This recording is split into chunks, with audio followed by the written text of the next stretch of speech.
Yeah, because there is a policy of the American government. It's called the Kissinger Report, which was produced in the mid-70s when Henry Kissinger was was involved with the government. And it explicitly states, which to this day, it remains the official policy of the American government. It has not changed. It may not be implemented by Trump, but it remains the same. That the purpose of the foreign policy in Africa was to reduce the population.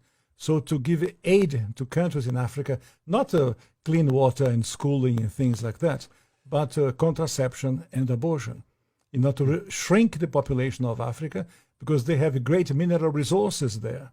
That sounds diabolical. It is, yes. That sounds like something conceived in the mind of Margaret Sanger. Yeah, definitely. And so at the time, Kissinger and those involved with the Carter administration wanted to shrink the population, make sure that the Africans do not develop and do not use the resources for themselves, because we in the States, we need them. There is a concerted effort of foreign powers to control the population of Africa. Africa is a huge continent, could feed thousands more people, but the policies of the West, especially in Europe. For example, between 1990 and the year 2000, the United States, Canada, and Europe contributed about $6 billion in contraceptives, not to help the people, not to give clean water, clean food. That is not to fight malaria, for example. No, of course, perish the thought, never. Yeah. Let them die. That's the whole idea. So in our work in HLI, we denounced this reality to make the Africans aware that they have to defend themselves against the influence of foreign powers.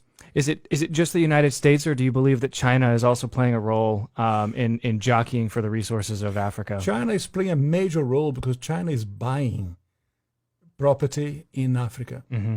For example, in Mozambique, which is a Portuguese-speaking language country, when Portugal was in charge of Mozambique, they used to export rice.